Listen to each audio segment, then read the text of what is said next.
할렐루야. 아멘. 오늘 저는 여러분과 함께 우리 부르심의 목적이라는 제목으로 함께 제가 여러분과 말씀을 나누려고 합니다. 우리 주보의 뒤에 보면 제가 계속해서 앞으로도 그렇습니다만은 교회력에 따른 말씀을 나눌 때 4주간의 말씀을 여러분께서 한번 다음 주는 뭐고 그 다음 주는 뭐고 그러면서 읽으시면 조금 더 우리가 말씀을 제가 전할 때 여러분도 함께 그 말씀을 묵상하고 올 수 있으니까 그래서 제가 요번 지난주부터 시작했습니다만은 오늘 제가 이제 원래 성경 말씀은 26절부터 39절까지 말씀이 교회력의 말씀입니다.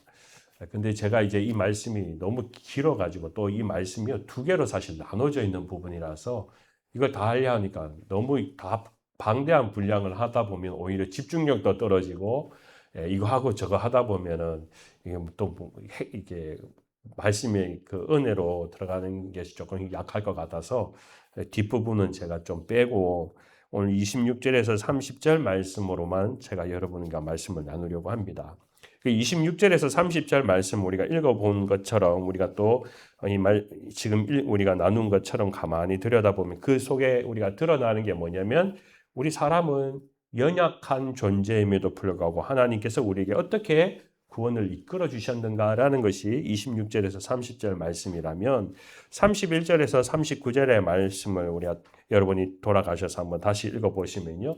이 구원, 하나님께서 우리를 베푸신 이 구원의 진리를 바탕으로 우리가 누리는 절대적인 확신과 승리의 고백들이 이 말씀 안에 있습니다. 그래서 37절 말씀에 보면 그러나 이 모든 일에 우리를 사랑하시는 이로 말미암아 우리가 넉넉히 이기노라 하면서 우리가 이 세상에 관하여서 어떻게 우리가 영적 전쟁 가운데 승리를 이룰 것인가라는 것에 말씀하고 있습니다. 그래서 26절에서 39절까지는 사실 연결되어 있는 부분인데 오늘 저와 여러분은 26절에서 30절까지 말씀만 우리가 먼저 함께 나누려고 합니다. 제가 왜 그러냐면은 오늘 이 말씀 가운데는요, 우리에게 중요한 이 단서가 있습니다. 뭐냐면 이 구원의 진리에 관하여서 설명하려 하는데 갑자기 오늘 26절의 말씀에 보면 우리의 연약함을 도우시나니라는 말씀이 있고요. 또 여러분이 혹시 이거 생각해 보셨습니까? 28절 말씀에 보면 우리가 알거니와 하나님을 사랑하는 자, 곧 그 뜻대로 부르심을 입은 자에게는 모든 것이 합력하여 선을 이루느니라. 이 참 말씀은 좋은데 갑자기 중간에 이게 무슨 말이 왜 이 말씀을 하셨지? 하는 그런 생각을 혹시 여러분 해본 적이 있으시나요? 이 구절은요. 다 딱 떼어놓고 다 분리해놓고 마치 해부시키는 것처럼 다 떼어놓고 요 말씀만 딱 적어놔도 무슨 말인지 다 이해가 가요. 그런데 갑자기 앞에 하고 뒤에 하고 연결해서 가는 가운데 이 말씀이 도대체 무슨 말이에요? 왜 갑자기 이런 말씀이 나오지? 하는 그런 생각을 한번 해보셨다면 그러면은 오늘 말씀을 나눌 때 그 뜻 때문에 이것이 있구나라는 것을 우리는 조금 더 깊이 생각해 보게 될 것입니다. 그리고 여러분이 이제 앞으로는 이 말씀을 이제 잊어버리지 않을 것입니다. 그래서 제가 여러분과 함께 그것을 가지고 함께 말씀을 나누려고 합니다. 그래서 26절 말씀에 보면 이와 같이 성령도 우리의 연약함을 도우시나니 우리가 어떤 사람이라는 것입니까? 연약한 사람이다라고 이야기하고 있습니다. 여러분 동의하십니까? 나는 연약한 사람이다. 여러분 그렇게 고백하십니까? 마치 우리의 마음이 어떤 경우는 그 음식을 준비하다가 보면 이제 어제 며칠 전에 저희하고 청소를 하다가 이제 뭐라 해야 되나 불 있잖아요. 집에 쓰는 불 뭐라 하죠? 램프 이렇게 돼 있는 불이 있잖아요. 그 유리였는데요. 그걸 제가 뭐 청소하다가 이제 훅 치는 바람에 이게 떨어졌어요. 그래가지고 완전 유리가 쫙 깨져 이제 산산조각이 다 나버렸어요.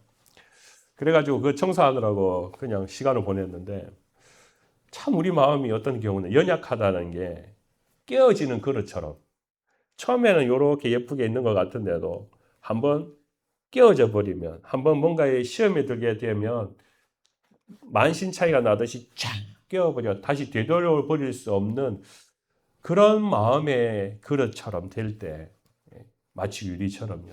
그때 우리는 야, 사람이 참 연약하다. 우린 그런 일들을 경험할 때가 참 많습니다.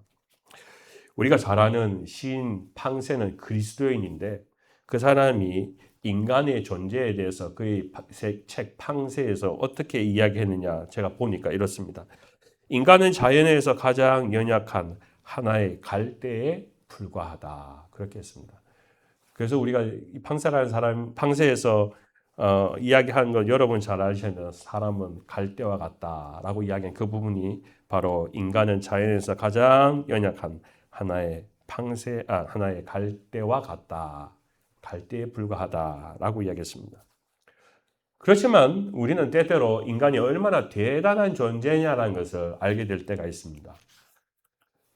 지난번에 일론 머스크가 만들었던 우주선 X 이름은 제가 모르겠습니다. X가 맞나요?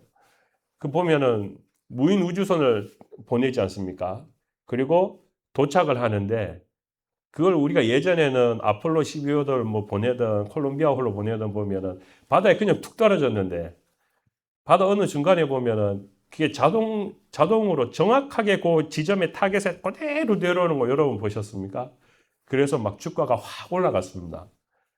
사람이 어떻게 그 지구의 궤도를 돌고 있다가 땅에 떨어질 때 그 지점 정확하게 거기에 그대로 출발했던 그대로 떨어지는 것처럼 그렇게 할 수 있을까?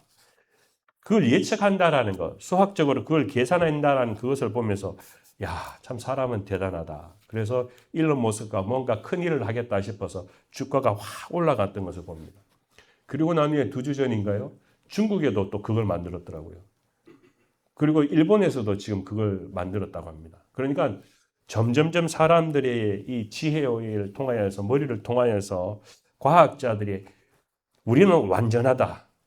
계산을 할 때도 그렇고 뭔가를 만들어낼 때도 프로젝트를 할 때도 결과를 다 알고 있다고 할 만큼 우리 사람들은 자신이 가지고 있는 머리를 통하여서 찬사를 보낼 때가 있습니다. 그러면 사실 우리는 연약한 존재가 아니게 되는 거죠. 완벽한 사람이 되는 거죠. 그런데 왜 우리는 사람이 연약하다 하냐는 것을 생각해 보면 또 지난 주 가운데 우리에게 좀 놀라운 소식이 한 가지 있었습니다. 지역신문에 우리 아이가 이제 또 보면서 이야기해줘서 저도 한번 읽어봤는데요. 우리가 있는 이 아틀란타의 어린이 병원이 있습니다. 칠드런 하스피털이라고 있는데 거기에 보면은 거기에서 이제 공인회계사로 일했던 로널드 드벌리라는 사람이 있는데 이 사람이 병원의 공금을 이제 CPA로 있으면서 어마어마한 공금을 왔다 갔다 하는 걸 다 눈으로 본 거죠. 자기가 그 모든 걸 관찰하는 사람이었다는 거 아닙니까? 그러다 보니까 이 돈 여기에서 저기로 하면 아무도 모르겠구나. 그래가지고 그 공금의 530만 불을 뒤로 이래 빼돌렸다가 그게 발각이 되어가지고 이번에 이제 법원에서 심판을 받게 되었습니다. 그래서 금융사기 자금 세탁 사건으로 연방교도소에서 4년의 선고를 받았다 하는 뉴스가 아주 대문짝만하게 났습니다. 왜 그럴까요, 여러분? CPA면 돈이 없는 건 아닌데 그런데 자기가 맡은 일 가운데 이게 이제 돈이 막 수억만금이 돌아다니는 걸 이렇게 보니까 어디에다 돈을 넣어 놓으면 아무도 모르는 그런 것처럼 자기가 생각하다 보니까 이 돈에 대해서 마음의 눈이 멀어져 버리게 되지 않겠습니까? 그만큼 큰 돈을 만지다 보니까 마음이 약해지는 거죠. 10원, 20원이면 그거 가져가겠습니까? 그런데 그 어마어마한 돈 가운데 530만 불. 그거 생각해 보니까 별거 아닌 것이니까 눈 한 번 감고 이제 그걸 가지고 자금 횡령을 하는 그런 것. 그건 사람이 가장 약한 존재이기 때문이지 않습니까? 돈 앞에 장사가 없다고. 그래서 돈을 보니까 그만큼 자기의 마음이 약해지는 일들이 있다는 겁니다. 연약한 존재라는 겁니다. 우리도 그렇지 않습니까? 우리가 사업을 할 때에도 정직하게 해야 되는데 안 될 때 왜 그렇습니까? 우리가 약하다 보니까 우리는 그런 것들 때문에 모든 일들이 마음이 깨어지고 또 힘들어질 때가 있습니다.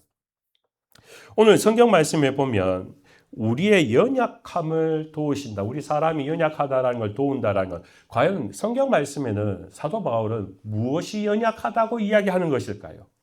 그래서 돈 때문에 우리 사람이 연약하다고 하는 것인가? 아니면 건강 때문에 연약하다고 하는 것인가? 우리는 이 말씀을 그냥 읽으면 연약함은 우리가 사람을 다 알고 있습니다. 그런데 오늘 이 사도 바울이 성경 말씀 안에서 우리의 연약함이라고 이야기할 때는 분명한 사건이 있다라는 것입니다. 그 당시는 지금 이 성경의 말씀 로마서가 쓰여지는 그 시기는요. 예수님이 승천하시고 난 뒤에 49년쯤 되는 시간이었습니다.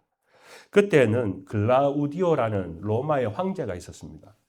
이 황제는 자기의 그 집권을 더 강화시키고 내가 누구인지를 보여주겠다 이렇게 하다 보니까 이 황제 자신을 신으로 숭배하게끔 했습니다. 그래야지만 자기의 힘이 더 강화되는 거죠. 그래서 내 말은 곧 법이다. 이것보다 더 센 게 뭡니까? 내가 신이다. 그럴 때 사람들은 더 그 사람에 대한 완전히 엎드리고 있죠. 숭배하는 그런 사상으로 바뀌어지게 되니까 이 글라우디오는 그런 계획을 가지고 모든 사람들이 다 나를 숭배해라 하는 그것이 명령이었습니다. 그런데 유독 말을 듣지 않는 사람들이 있습니다. 누구일까요? 유대교인들, 유대인들. 이 유대인들을 보니까 오직 유일하신 하나님만 섬기는 거예요. 그래가지고 글라우디오스가 하는 행동이 뭐냐면 로마에 살고 있는 모든 유대인들은 떠나라. 로마에 살지 마라. 그렇게 해서 명령을 내렸던 일이 있습니다. 그게 49년의 명령이었습니다. 그래서 유대인들은요, 다 떠나게 되었습니다. 어느 누구도 로마에 살 수 없었습니다. 자, 여기 유대인에는요, 구약의 하나님, 유일하신 하나님만 믿는 유대인도 있는 반면에 유대인으로 태어난 사람들 중에 그리스도로 개종한 사람들도 역시 유대인이죠. 그렇기 때문에 그 유대인에 포함되는 모든 사람은 로마를 떠나야 되기 때문에 그래서 그리스도인으로 개종한 유대인들도 로마시를 다 떠나야 되는 그런 일들이 있었습니다. 54년 글라우디우스가요 죽게 되었습니다. 그리고 난 뒤에 정책이 좀 바뀌었습니다. 떠났던 유대인들이 다시 되돌아오게 되었습니다. 다시 자기가 살고 있던 로마로 돌아올 수 있는 기회가 생겼습니다. 그래서 떠났던 유대인들이 다시 로마로 되돌아오게 되는데, 자, 여기에 한 가지 과정에 문제가 있습니다. 다시 말하면 로마 안에는 그때 당시에 교회가 있었다라는 거죠. 오늘 지금 이 사도 바울이 로마 교회에 편지를 보내는 바로 이 교회입니다. 이 교회는 원래 유대인 중에서 그리스도인으로 개종한 그리스도인과 헬라인이면서 전도를 받아서 그리스도인 된 사람들이 두 분류의 사람들이 함께 교회를 지켜가고 있었는데 글라우디오가 떠나라 했으니까 유대인들은 떠나니까 누구만 남게 됩니까? 헬라인 중에 개종한 그리스도인들은 거기에서 가정에서 함께 모여서 자기들이 예배 생활을 하고 있었다라는 거예요. 5년의 시간 동안 이들은 예배를 지켜가게 됩니다. 그리고 난 뒤에 유대인들이 다시 이 교회로 되돌아왔습니다. 이제 이 상황이 굉장히 복잡해진 겁니다. 처음 로마 교회를 세웠던 것은 사도 바울이 아니고 유대인 중에 개종한 그리스도인들이 먼저 교회를 시작하게 되었거든요. 그리고 전도를 받아서 헬라인 중에 그리스도인으로 개종한 사람들도 있었고요. 그렇다면 떠나고 난 뒤에 이 교회를 지켜간 사람은 누구입니까? 헬라인들이라는 거예요. 그러다 보니까 이들이 5년 동안 예배를 지키면서 유대인들이 있지 않으니까 유대인들은 때때로 우리가 성경의 말씀을 읽어서 아시지만요. 안식일을 지키는 거 우리 해야 된다. 그죠? 또 우리는 율법을 지켜야 된다 하는 것 때문에 성경 말씀에 보면 계속 옥신각신했지 않습니까? 근데 이 사람들이 떠나버렸어요. 그러니까 유대교의 법칙을 정확하게 안 지키던 헬라인들은 좀 자유롭지 않습니까? 5년 동안 예배나 어떤 그 공동체를 지켜가는 패턴이 많이 바뀌어 버렸어요. 예수 그리스도를 믿으면서도 그럼에도 불구하고 그 영적인 문화 같은 것들은 딱 유대교에 맞는 문화가 아니라 자기들이 만들어가는 그리스도인의 평화의 문화가 일구어지게 되는 것이죠. 그런데 여러분 보십시오. 유대교인 중에 개종한 그리스도인이 이제 고향을 찾으러 가듯이 로마에 들어왔습니다. 와 봤더니 어떻게 되어 있습니까? 이거는 완전히 우리가 자기들이 봐서는 어디 이런 예배가 있냐고. 예? 아니 율법이 분명히 있고 안식일이 있는데 왜 안식일을 제대로 안 지키냐고 하는 그런 문제들이 자꾸 이 사람들 사이에 문제가 이렇게 불거지게 된다는 거죠. 여러분이라면 만약에 이 예배를 같이 드릴 때 두 분류 속에서 어떤 말들이 오고 갈까요? 아마 개종한 유대인 중에 개종한 사람들이 이럴 겁니다. 이 교회에 처음 세운 사람은 바로 우리야. 우리가 여기 처음 교회를 세워서 그렇기 때문에 우리가 하는 법칙대로 우리가 하는 대로 따라가야 돼. 우리가 잠시 5년 동안 자리를 비웠지만 우리가 처음 이 교회를 지켜갔던 사람들이야. 또 헬라인 중에 그리스도인이 된 사람들은 어떻게 이야기했습니까? 너희가 자리를 비웠으면서 무슨 소리를 하냐고. 지금 우리가 5년 동안 이 교회를 얼마나 지켜왔는데 우리는 바꿀 수 없다고 하는 그런 문제들이 자꾸 일어나는 겁니다. 여러분 이게 사실은 우리 현대 사회, 현대에 지금 우리 교회 가는 가운데에도 일어나는 일들 중에 하나입니다. 그래서 보면 우리가 어떤 교회들 가운데에는 처음 교회를 개척하는 멤버들, 또 그 다음에 교회를 지켜가는 사람들 가운데 어떤 서로 화합되지 못하는 그런 일들이 종종 있을 때가 있습니다. 오늘 이 로마 교회가 바로 그런 영적 갈등과 문제 속에 있습니다. 사도 바울에게 이 이야기가 전달됩니다. 선생님, 우리가 지금 이 문제로 옥신각신합니다. 유대인 중에 그리스도인의 말이 맞습니까? 헬라인 중에 그리스도인의 말이 맞습니까? 우리는 지금 어떤 것을 지켜가야 되겠습니까? 라고 물었을 때 바울은 어떤 답을 하는 것이 옳을까요? 어느 편이 맞다, 이것이 맞다, 그렇게 해야 되는 것이 많은 것 같은데 오늘 말씀을 이렇게 가만히 보면 그 사람들의 마음, 성향에 대해서 오늘 말씀을 하고 있는 것을 보게 됩니다. 성령도 우리의 연약함을 도우시나니. 사실 사도 바울이 보았을 때 이런 문제들 가지고 누가 말이 맞다, 저 말이 틀렸다고 해서 옥신각신하는 그런 상황들이 참 우리 사람이 연약한 존재구나라는 것을 이야기하는 것이라는 거죠. 연약하구나. 꼭 우리가 연약함이라는 것은 건강의 문제뿐만이 아니라 영적인 여러 가지 일들 가운데에도 우리는 연약한 부분들이 참 많다라는 겁니다. 저도 이제 우리 아이들을 키우면서 이렇게 가만히 생각해 보면 그렇습니다. 여러분도 그런 기억이 있으셨을 건데요. 우리가 아이를 처음 태어나가지고 한 9개월, 10개월 되었을 때 가만히 누워있던 애가 젖먹이가 이제 벌떡 일어서가지고 처음 탁 설라고 막 다리를 흔들면서 설 때 남의 집 애들보다 한 1개월 빠르면 막 대단하다고 막 자랑하고 그러지 않습니까? 우리 애는 9개월 만에 썼다고. 그래서 대단하다고 생각했습니다. 시간이 지나서 학교를 들어가고 공부를 하는데 보면 딴 애는 좀 공부를 잘하는 것 같은데 우리 집 애가 점수를 못 받았다고요. 그러면은 막 우리가 잔소리를 하잖아요. 너 커서 뭐가 되려고 국가가느냐 하면서 그렇게 해서 우리 마음입니다. 참 부모가 희한하죠. 뭔가 아이가 잘하면은 그때는 막 대단한 것처럼 이야기하다가 좀 못하면 우리는 그것 때문에 마음이 깨어지고 부서지고 아이들에게 화를 부를 때가 있습니다. 그 우리는 보면 참 연약한 존재입니다. 직장에 다니던 남편이 해고되었을 때 아내의 기도의 제목은 뭘까요? 하나님, 내 남편이 다시 새 직장을 찾을 수 있도록 해주세요. 그것만이라도 진짜 어느이든 상관없습니다 하는 그런 기도의 제목을 드리지 않겠습니까? 그의 남편이 진짜 기도의 응답을 받아서 남편이 이제 새 직장을 찾았습니다. 처음에는 감사합니다. 다행이다. 그렇게 생각했을 거예요. 근데 벌이가 예전마다 못하다. 여러분 그럼 어떨까요? 점점 시간이 지나면서 남편에게 묻는데 이 돈으로 어떻게 살라고 막 그렇게 이야기할 때가 있지 않겠냐는 거예요. 그래 보면은 뭡니까? 그 말을 하는 사람이나 그 말을 들을 때 상대방은 마음이 연약합니다. 하는 사람도 연약하고 들을 때 마음이 깨어지니까 또 연약해집니다. 결혼하기 전에는 한 남자가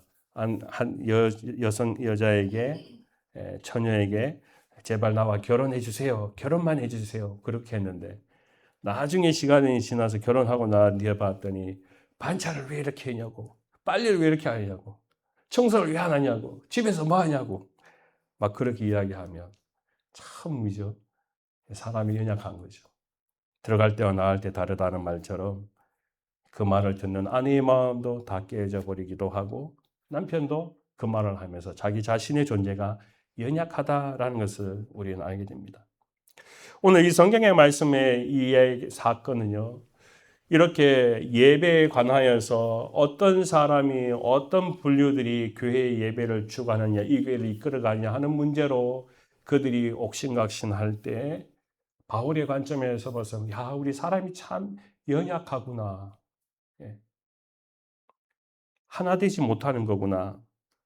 그래서 오늘 성경 말씀을 보십시오. 28절 말씀에 보면 우리가 알거니와 하나님을 사랑하는 자 곧 그 뜻대로 부르심을 입은 자에게는 모든 것이 합력하여 선을 이루는 것이니라. 여기에 뭐가 등장합니까? 합력하여라는 단어가 등장합니다. 그러니까 누구의 편이 맞다 틀리다가 아니라 합력하여 선을 이루어 간다는 게 그게 바로 하나님의 부르심을 받은 사람들이 가야 할 길, 생각해야 될 길이다라는 겁니다. 그런데 이것은요, 결과적인 부분입니다. 이게 우리가 연약할 때는 생각이 안 난다라는 거예요. 그렇지 않겠습니까? 만약에 그걸 생각했더라면 저 사람이 헬라인 그리스도인의 말을 이야기할 때 그래 너 말 맞다. 우린 합력하여서 선을 이루어야지. 이게 생각이 안 들고 내 말이 맞는 거야. 너 말이 맞는 거야. 이렇게밖에 안 되는 거예요. 그때 우리의 연약한 존재임을 아는 분이 누구냐라고 오늘 성경 말씀이 시작되고 있습니다. 그게 바로 성령님이시라는 거예요. 그래서 오늘 우리가 빠뜨리지 말아야 되는 것은요, 성령도 우리의 연약함을 도우시나니라고 했습니다. 그냥 우리가 가만히 있으면, 연약한 존재에 가만히 있으면 그 지혜를 발견하고 깨달아지는 것이 아니라 우리가 합력하여 선을 이루어야 되는데 이것까지 가는 것이 아니라 우리는 연약한 존재에서 계속 끊임없는 연약한 존재의 생각에 머무르게 된다는 겁니다. 자기의 생각에서 벗어나지 않는다는 겁니다. 그게 연약한 마음이 있는 거죠. 한 예로 이런 일이 있습니다. 이제 펜실베니아 심리학과 교수인 지금도 이제 대학에서 긍정 심리학 센터를 운영하고 있는 마틴 셀리그만이라는 교수님이 계신데요. 이분이 이 심리적인 검사를 한 가지를 했다라는 겁니다. 뭐냐면 우리가 좋아하는 강아지 있지 않습니까? 이 강아지에게 끊임없이 계속 전기 자극을 줍니다.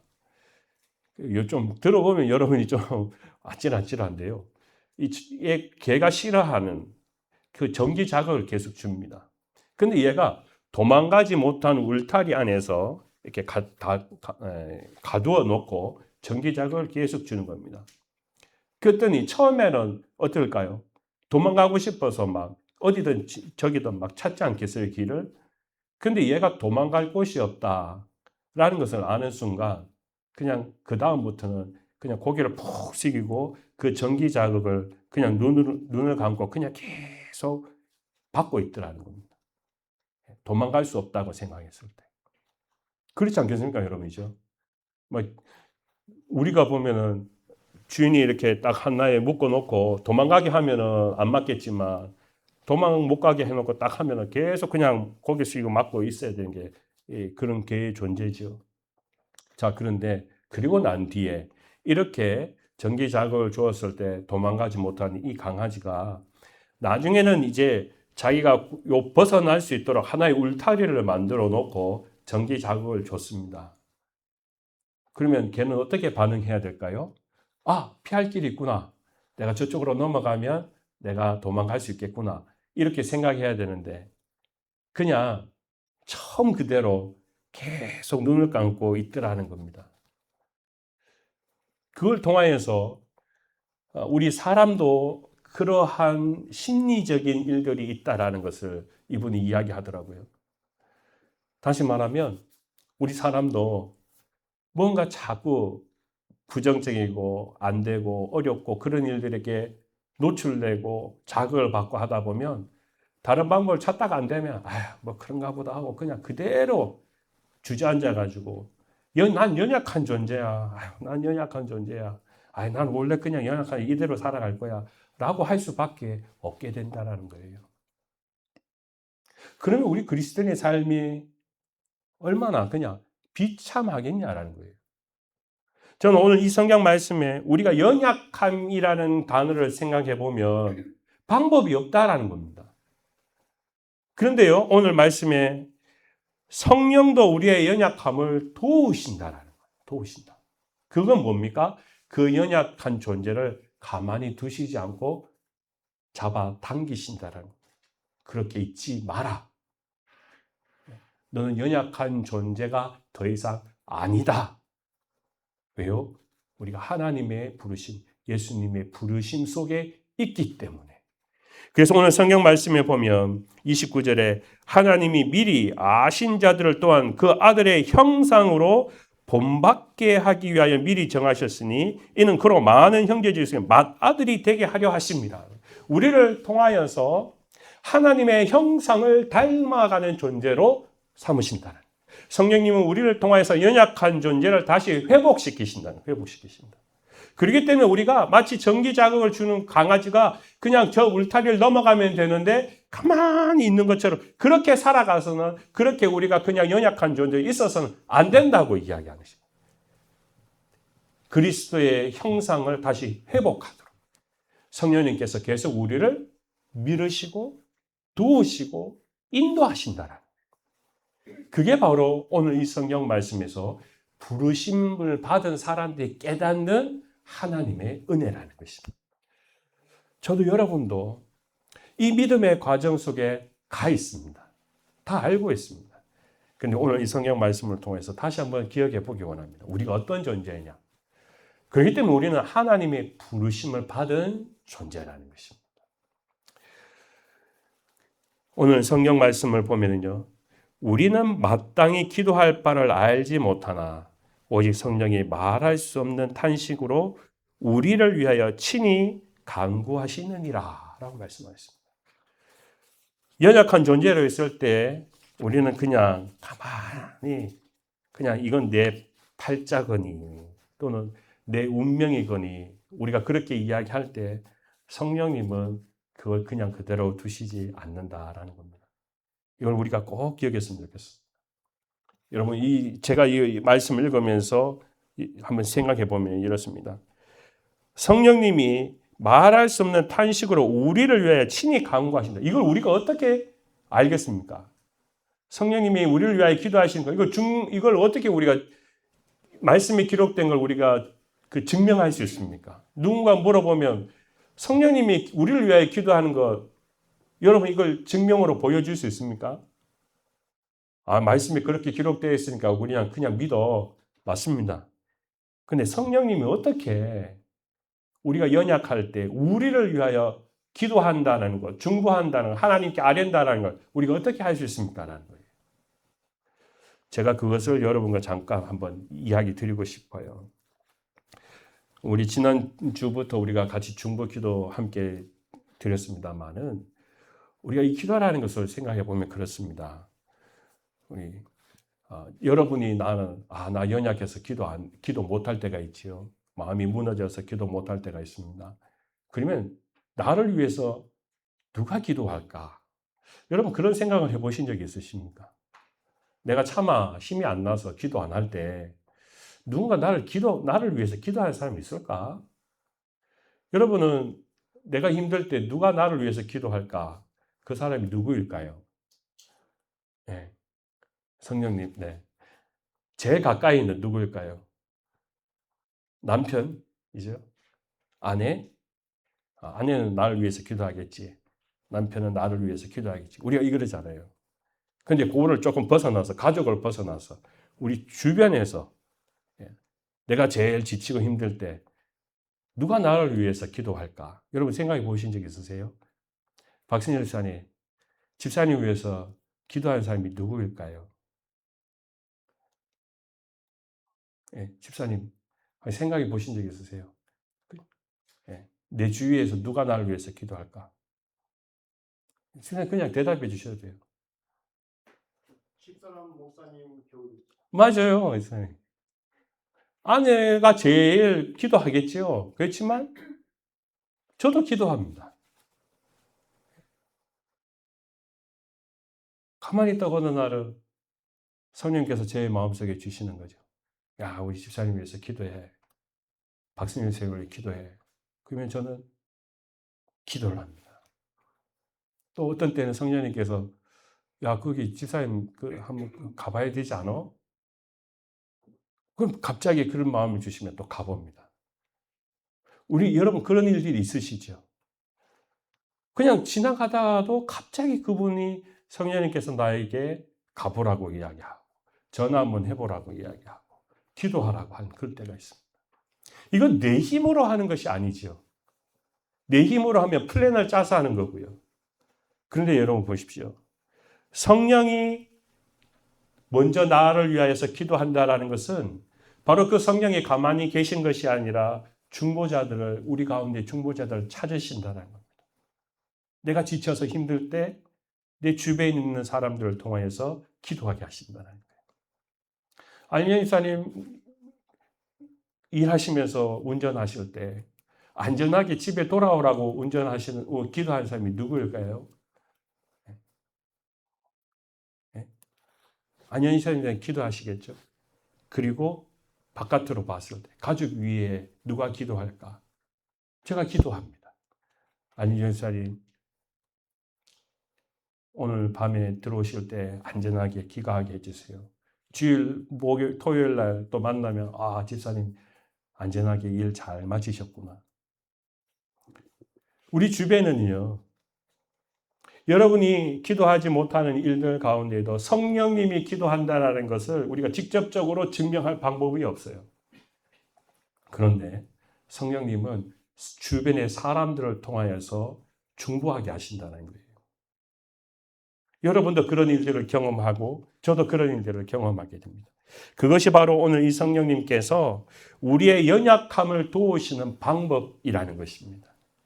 성령님께서 기도하심으로 말미암아 바로 그 자리에서 내가 너를 위하여 기도하고 있다라는 음성이 주시지 않는다 할지라도 우리 주변의 사람들이 제 집사님이 아플 때 여러분께서 함께 기도했기 때문에 지금까지 오는 거예요. 우리는 그걸 몰랄 때가 지나갈 때가 있지만 내가 연약할 때가 있었지만 그럼에도 불구하고 우리가 그 순간순간마다 그 연약함을 이겨나갈 수 있었던 것은 성령님께서 우리 믿음의 주변의 사람들을 통하여서 같이 함께하는 그 은혜가 있었기 때문에 이것이 바로 협력하여 선을 이루시는 하나님의 은혜라는 거예요.